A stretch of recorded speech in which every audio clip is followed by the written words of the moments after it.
Vamos. Dear Richard, thank you so much for joining. It's my pleasure. This time in lovely London again. Yep. And I always start by explaining why I was inspired to invite you to this podcast. And I've worked with Egon Zehnder for 3 years between 2021 and 2023 on the lovely topic of CX transformation. And of course, also UK was part of that journey. And we met also, I think I always explain that human centricity is a big why behind CX transformation. And I think we immediately hit it off on that topic because you love the topic as well. So I thought you are actually the last one in this special series, the limited series. So fantastic. It's an honor. And maybe you can explain a bit about your history, right? From growing up and traveling a lot as a child until now where you are today, coaching CEOs. Definitely.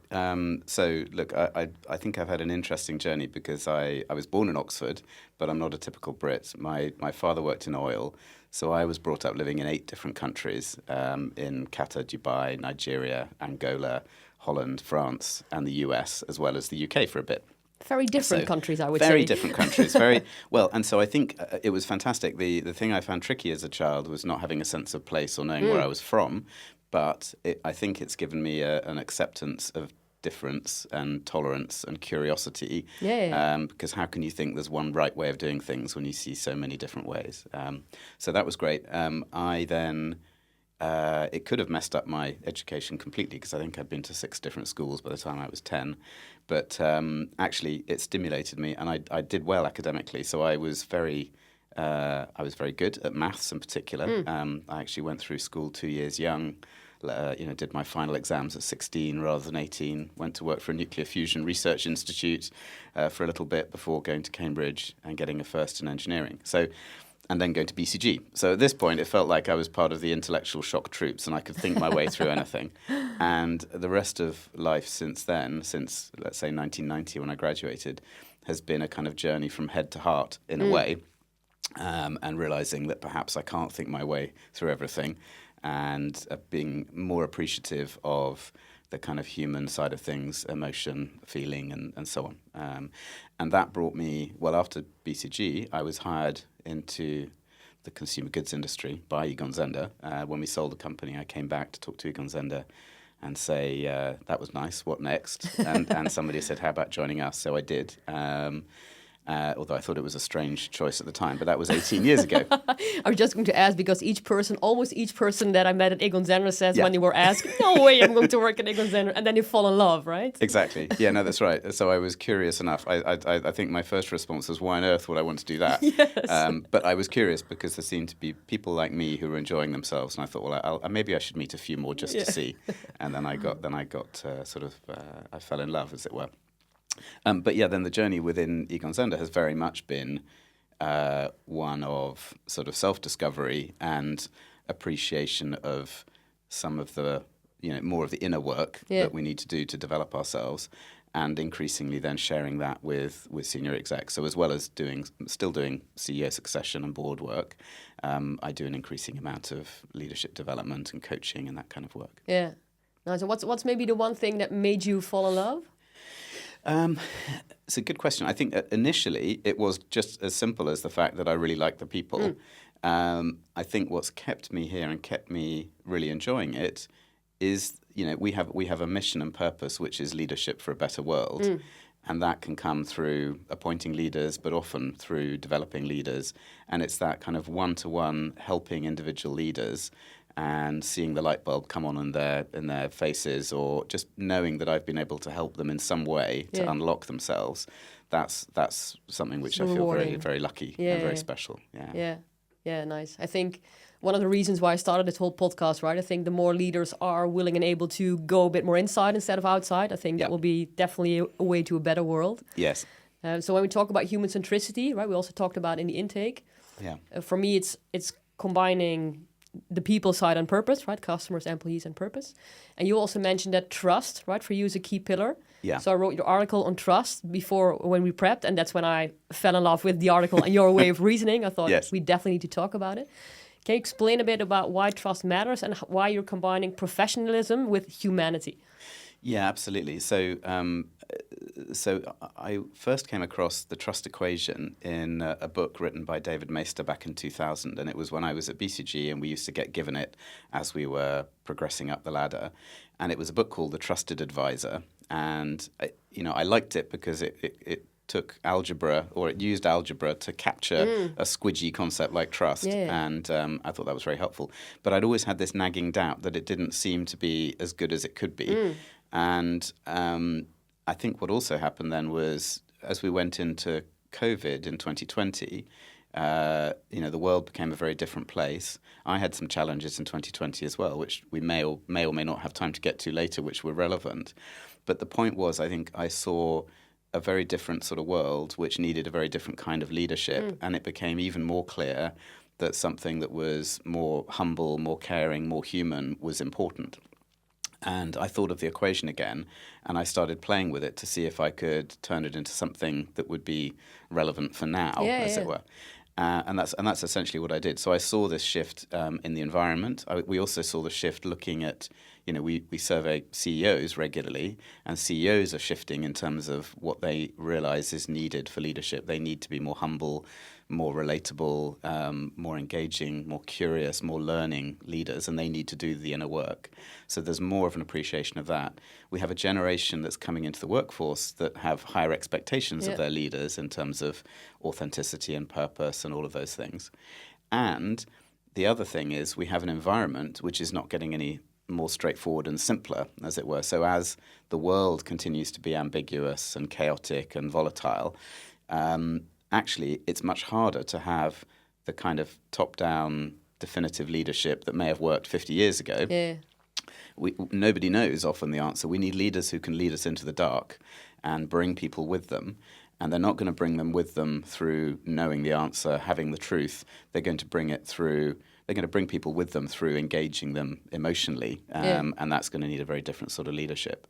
So that was the sort of backdrop. And what I did was, the original equation was credibility times reliability times intimacy, all divided by self-orientation. So essentially you need to know what you're talking about, have expertise, deliver or over-deliver, and then intimacy. Well, that's interesting, but there's something about being personal and emotional. So all of those things, if you like, build trust, but then you can undo it if you come across as it's all about me, it's my issue. So what I did was basically rejig it, bring the self-orientation up to the top, and repurpose it as selflessness with a dose of altruism. So taking that sort of holistic, not about me, it's about you and the broader world view. Then you have credibility, reliability, intimacy, and selflessness. And the first two terms, I said, well, actually, that sounds like professionalism, because a good professional is credible. They know what they're talking about and they deliver. The last two terms, intimacy and selflessness, as you double click on those, the intimacy is about being emotional, personal, humble, vulnerable. The selflessness is about showing care, empathy, seeing the bigger picture. There's probably some courage and bravery in all of that.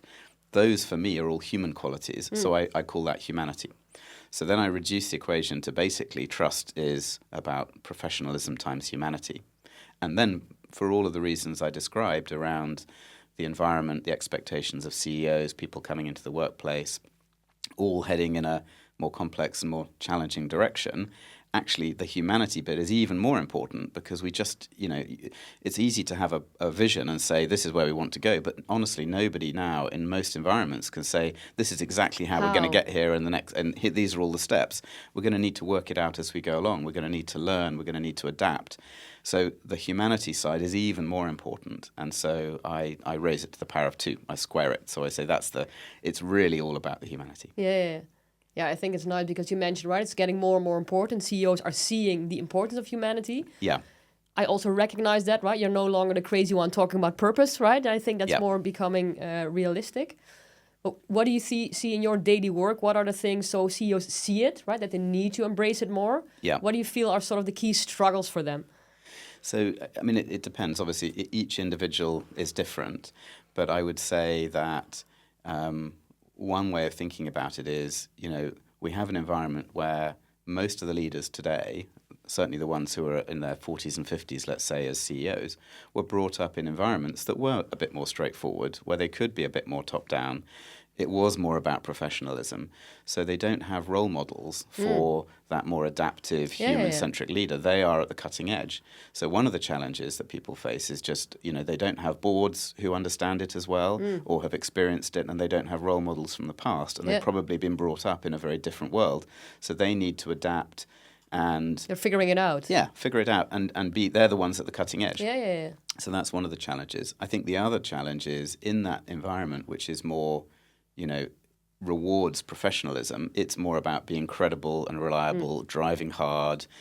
In a way, if you think of the archetypes of leadership, it's more about the warrior and the thinker. Yeah. And on the other side, the humanity is more about the dreamer and the lover. So at some level, it's also about the shift from warrior thinker to stretching more into the dreamer and the lover. And that's often quite a challenge for people, particularly if you've been brought up in an environment which has rewarded the thinker and the warrior. Having all the answers, right? And having all the answers. Yeah. So often that's one of the other challenges is in an environment where you've been rewarded for having the answers and being right and knowing, letting go of the need to know to be able to move into the more uncertain space that is the future. It's a little bit like if you're going to go on a voyage as a ship, the first thing you need to do is kind of let go of the dock and float out to sea. And people are clinging to the dock that's provided them with the security in the past. That's a nice analogy. Yeah. I'm also reminded of another example that really struck with me when we were doing the intake, where you said you have an example about safety, right, in this context of an airplane. And then for me, the key sentence that you mentioned after sharing that story is that CEOs need to think about how they want to run their own cockpit. Can you explain a bit about that story? Yes, absolutely. Some years ago, more than a decade ago, there was research done looking at which were the safest airlines and why. And the conclusion from that was it was nothing to do with how new the airplanes were or the processes and procedures around repair and upgrade and so on. When you looked at what caused accidents, it was mostly human error, and therefore when you reduced it down, it was decisions that were being made in the cockpit. So when you look in that cockpit environment, there's always at least two people. There's a pilot and a co-pilot, and maybe a couple of co-pilots. And what it turns out is that those decisions and the quality of the decisions made is affected by the kind of the power balance in the cockpit. So what the research found was that often if you have cultures that tend to have greater power distance and a bit more hierarchical, then leaders don't like to be challenged. Leaders like to be right, and subordinates kind of know their place. In that environment, if the captain is making a mistake, then the co-pilot is not going to challenge them. And often that can be a big problem, potentially fatal. Yeah. Whereas in other environments where the co-pilot feels fully able to challenge and debate, and the captain sees a more open learning environment where everybody has a voice and they're encouraged to speak up, well then it's a safer environment as well because you've got more people looking out for the problems. And that's exactly it. I think the same is true. I often ask people in my coaching conversations to say, what kind of a cockpit are you creating in your leadership team? How open are you to challenge? And of course, going back to what we were saying before, if you're the sort of leader who is used to operating in a way where there's a hierarchy, I know best, I have the answers, it's probably a bit harder for your team to challenge you. Whereas in a more humble, engaging environment where you're open to challenge and you're role modeling learning and openness, you create an environment where it feels psychologically safer for people to speak up, to challenge you, because ultimately you're making it clear that that's in the best interests of the organization, and it's not about me as the leader being right. It's about us doing the right thing.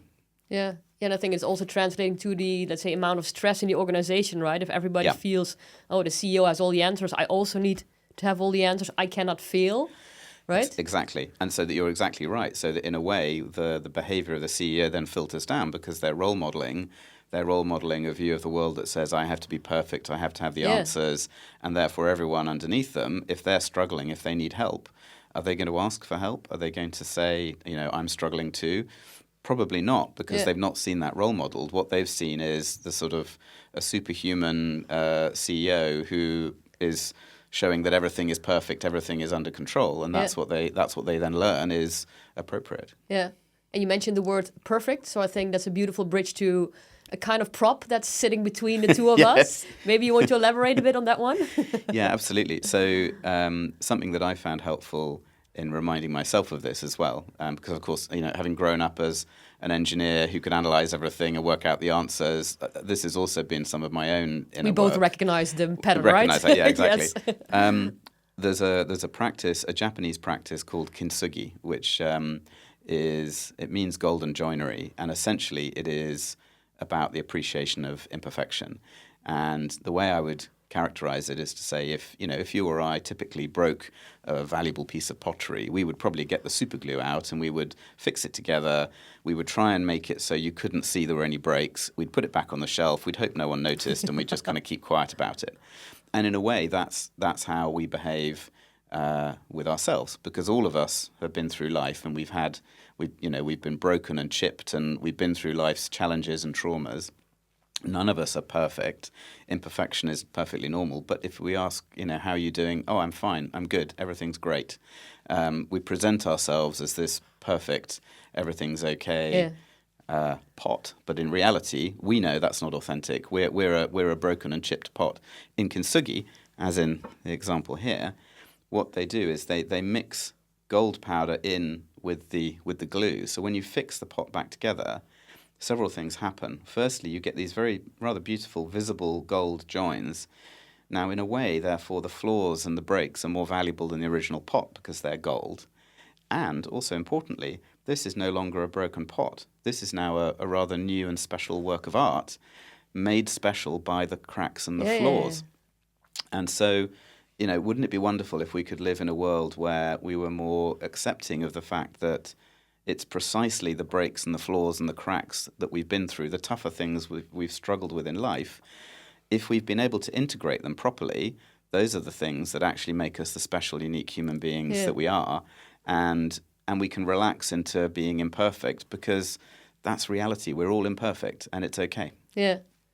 Yeah, for me, I always tend to say, as you mentioned, right, everybody has gone through different levels of trauma.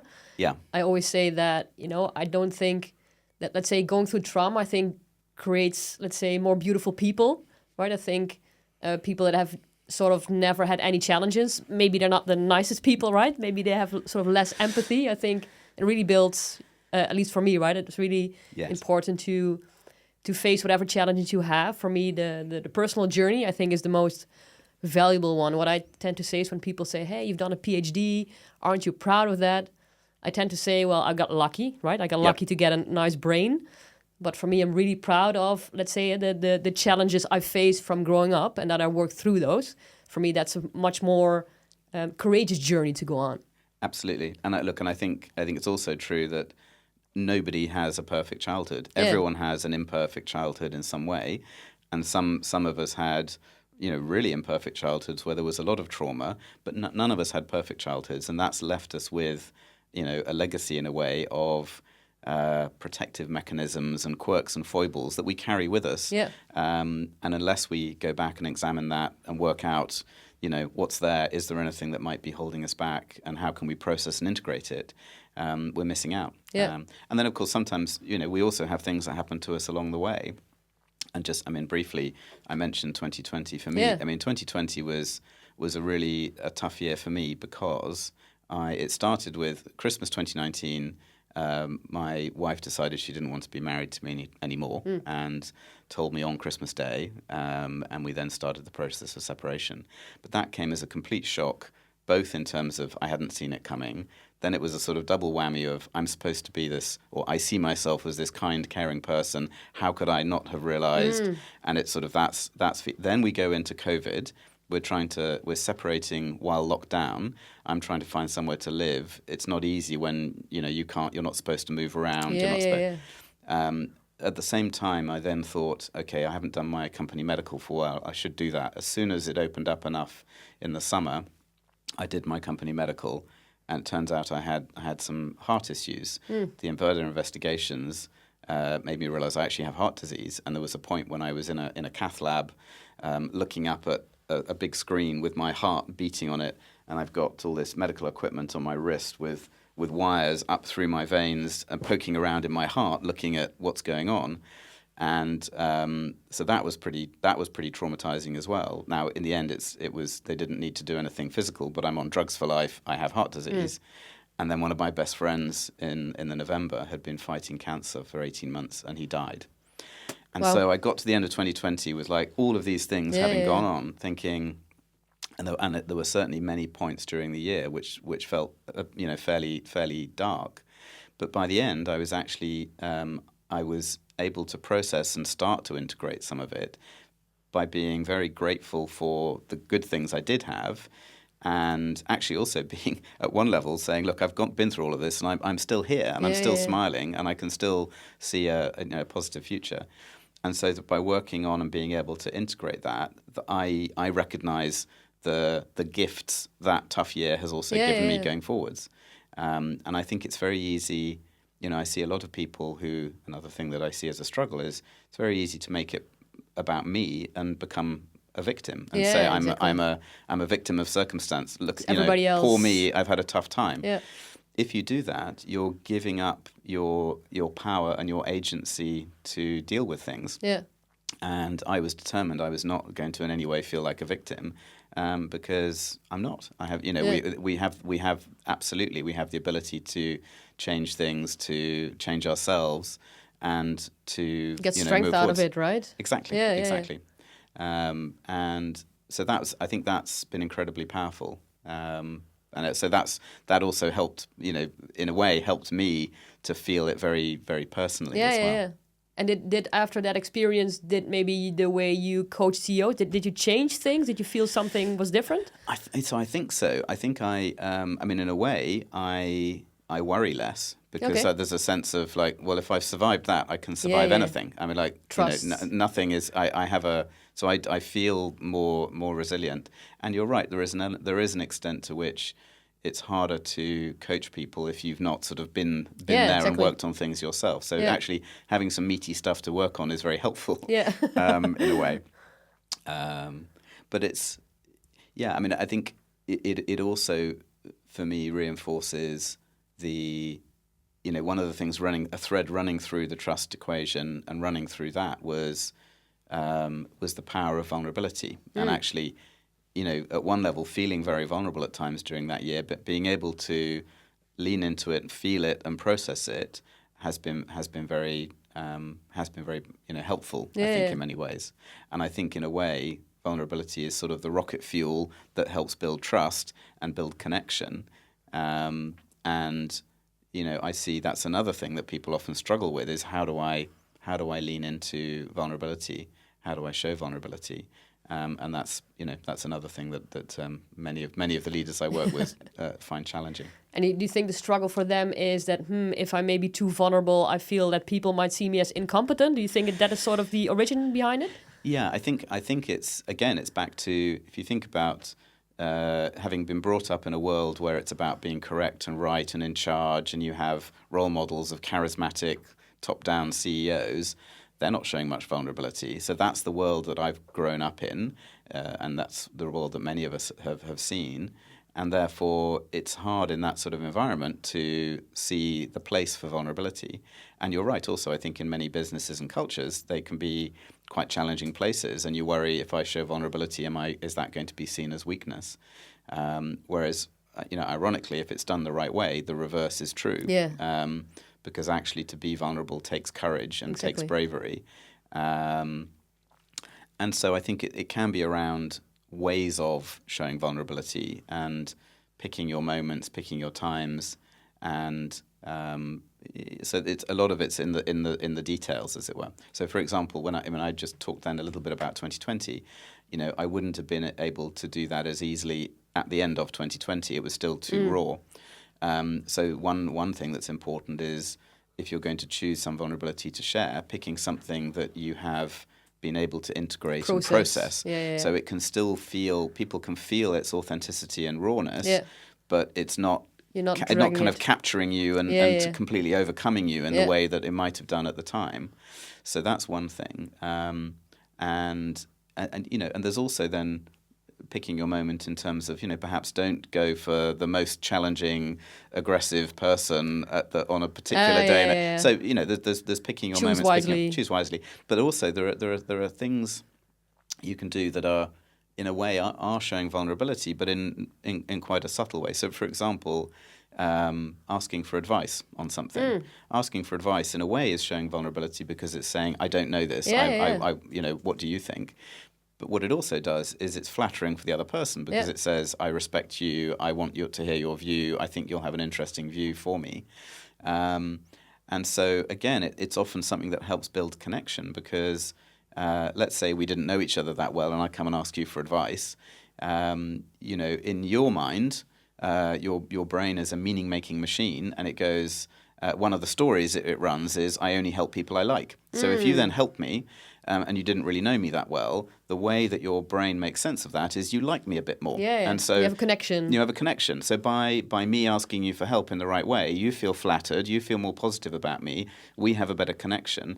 And so in a very small way, a small bit of vulnerability sharing has actually built a connection for us. And I've got some great ideas because you've told me some good ideas. Yeah. And I think the latter is crucial, right? It should be an authentic, wanting to know the answer, not, I've just learned a new management trick to ask people for advice. Absolutely. No, people absolutely. will feel that, right? Yeah. No, exactly. Yeah. I think that's very true. That's... Yeah. And I think also one of the topics that I'm also curious about, so I think our listeners, I would say, are leaders that share our vision, right? That have embraced already human centricity, but are maybe struggling in a context where their fellow leaders maybe are not convinced, or a lot of short-term challenges. Any tips, suggestions based on your experience for them to, how can they, let's say, onboard their colleagues as well? So a few things. I mean, one is just to say, the power of this kind of leadership is not something you can just explain. It's not in the head. It's something that you need to feel. So actually, as a leader, the best way of doing it is to embody it and to be a role model. And so one answer is, you're going to need to role model it. And maybe if it's trickier with your boss or your peers, do it with your team to start with. And what can happen then is people start going, I wonder what's going on with that team, because they start seeing something different happening. So that's one thing you can do. One other thing we see in some companies is, you're right, it can be harder if you're on your own. So there can be ways of having a common language around it. So having sessions where you can talk about it as an executive team. Like, what does vulnerability mean? What does it mean, and how exactly? Okay. So starting to actually just have it be a topic of conversation. Maybe having some discussions around it can also be very helpful. And I think it's also one of those things where, what we see on our kind of deeper development programs is, the reality is that everybody has fears, everybody has vulnerabilities. It's human to be vulnerable. Yeah. The challenge is often just that it's not talked about, but actually it is there. There is a kind of an underlying truth that it exists. Yeah. So it's a bit scary to go there, right? It can be a bit scary to go there. So it's finding ways to create an environment where there is some safety to have those conversations. And it's easier to do in smaller groups or one-on-one with people, or, as I say, to start with doing it more with your team, perhaps, rather than trying to push it as a sort of big theme out of the blue with a challenging. Let's be vulnerable today. Yeah, exactly. That's probably not going to work quite as well. No, exactly. And are there maybe, because you've been coaching a lot of CEOs, are there maybe some sort of key questions for, let's say, listeners who want to reflect more themselves on this topic? Because I think we need to have way more time for reflection in this crazy, speedy world. Are there some, let's say, key questions where you feel this would be helpful for yourself to reflect on? That's a very good question. So I think some of it is around reflecting on what am I holding on to.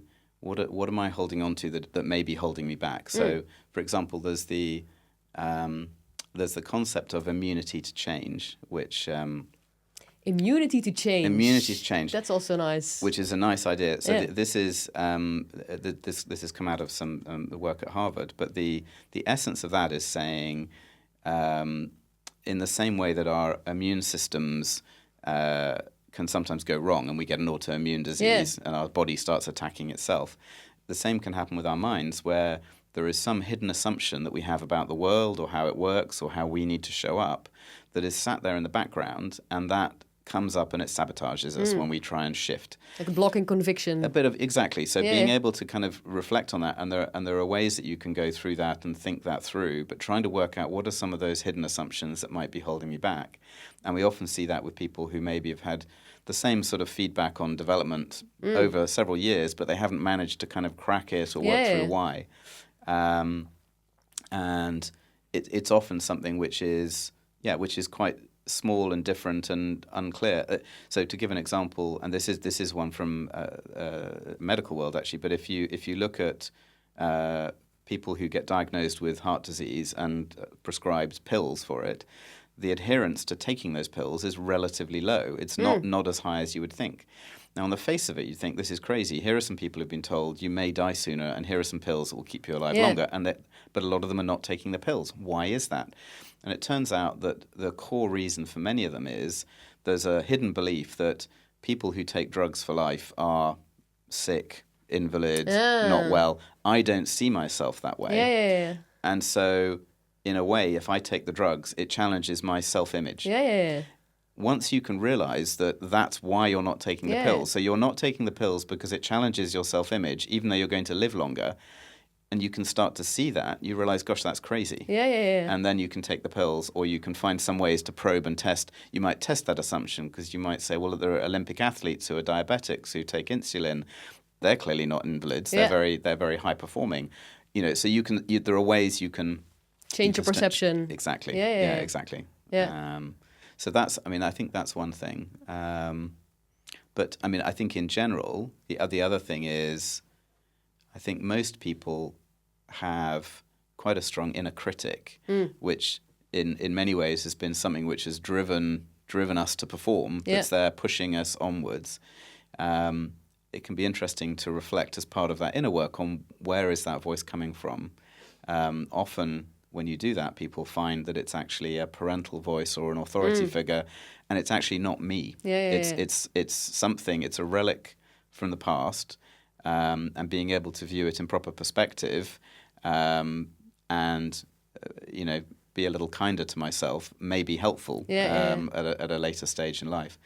So the final thing I would say on this, something which is really important, is one of the challenges for all leaders is, we are, in terms of our genetics and how we've evolved, we're still, from an evolutionary point of view, we're not that different from cavemen. Yeah. And as cavemen, we were wired to spot danger and respond to it very, very quickly. Yeah.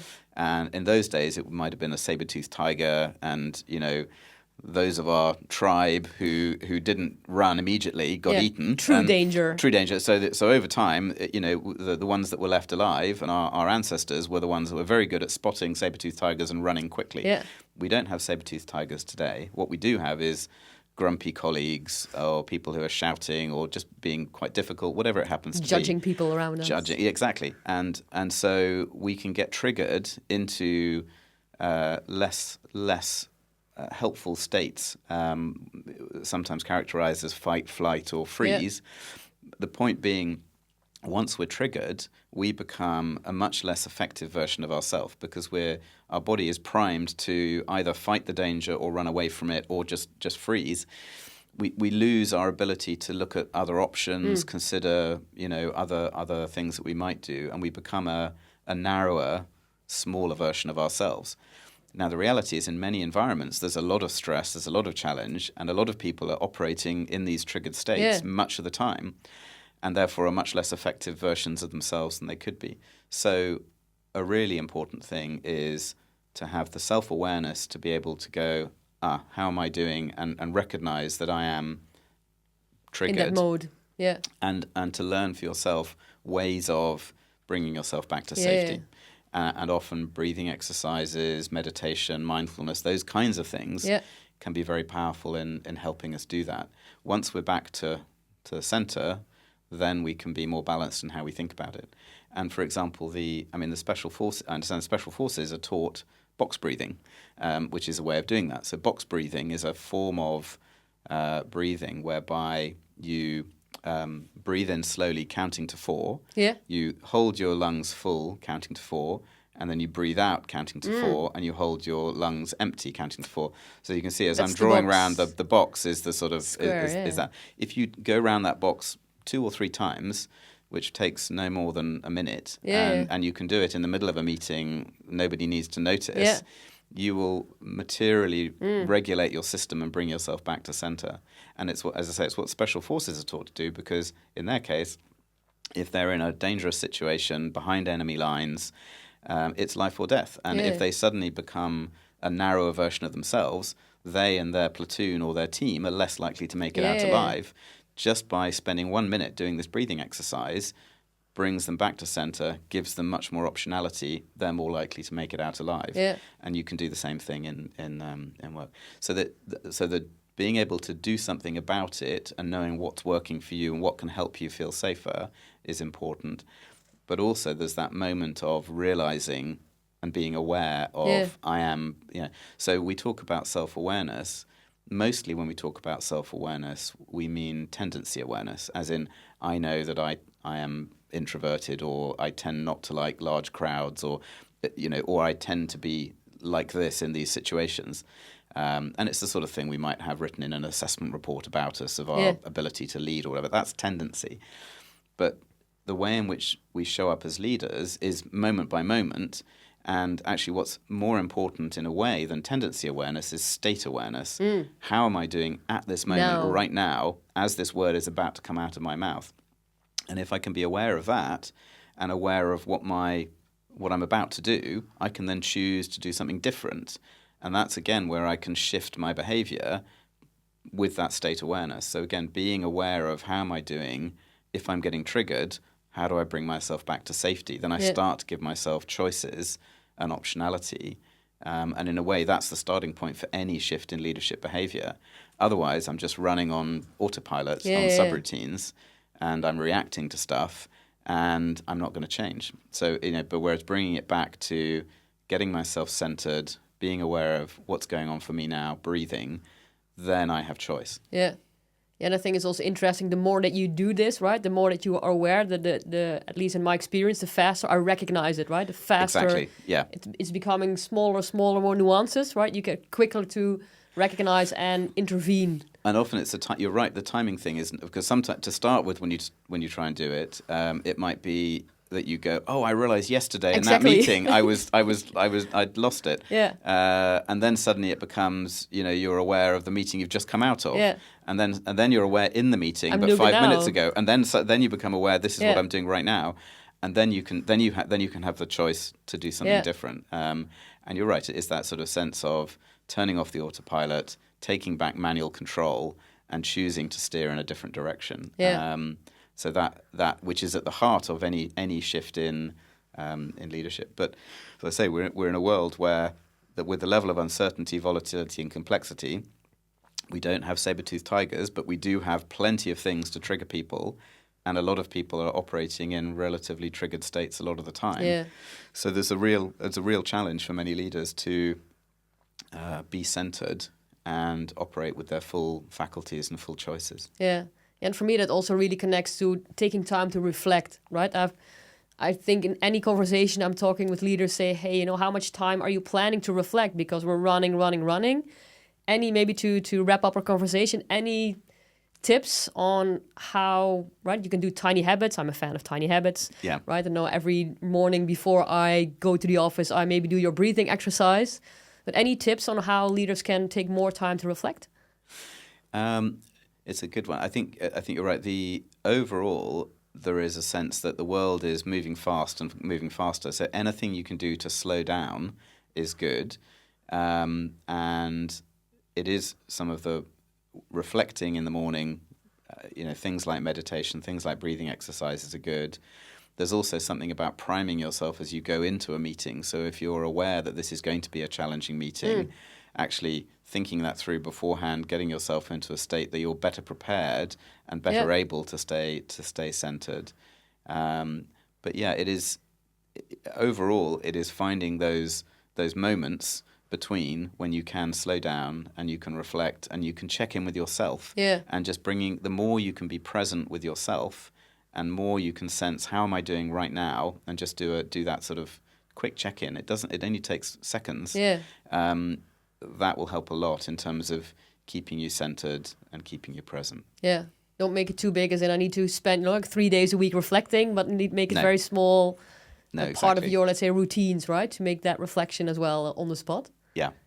And look, another concept that some I find leaders sometimes find helpful, I think that the special forces, the battlefield analogies work well, is the idea of triage.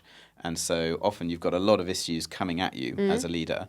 The idea of triage can be helpful. So triage in a battlefield sense is wounded soldiers coming off the field, and you have a triage nurse who's deciding, basically, they put them in 3 camps.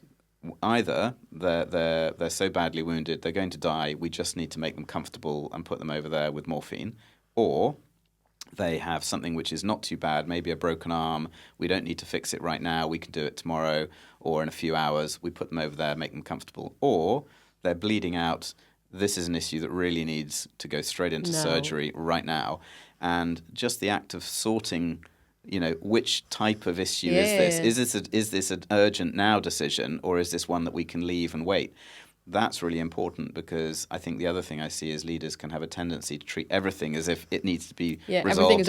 Everything's urgent. Yeah. And often, some things are urgent, some things need a bit more time. Some things we don't need to worry about today. Just being able to do that exercise can make sure that the operating theatre, the intense thinking time is only spent on the ones that really, really need it. Yeah. And for me also that links to, please be aware as a leader how much crazy pressure you're putting on everybody around you if everything is urgent. Absolutely. I think that's right. And frankly, there are some things in a world which is ambiguous, where we don't have the information. If it doesn't have to be decided today, it may be that in a few days or weeks, actually things become clearer, and the path. And whereas if so there may be that there are some things which make sense to slow down and wait on. Yeah. So. Nice. I think we could talk for 3 days, Richard. So my final question I always ask, is there anything that we forgot to talk about, anything that you feel like, hey, Zanna, this is definitely something I still want to share? There's nothing that's jumping to mind, so it feels like we've covered quite a few bases. But yeah, look, I think the only thing I would say is there is no simple formula for good leadership. At the end of the day, it's about being the most effective that we can be. And a lot of the challenge that we find is with the volatility, the uncertainty, the stresses of life, we are often showing up as not the 100% fully effective version of ourselves. And so finding ways to get back to center, get back to core, and to really unfold and unlock all of the things that are there. We have the capacity. Yeah. It's just often, we're not showing up as that full capacity. That, I think, is something to aim for. And embrace the journey, right? I think. Yeah, absolutely. Yeah. Well, thank you so much, Richard. My pleasure. All right.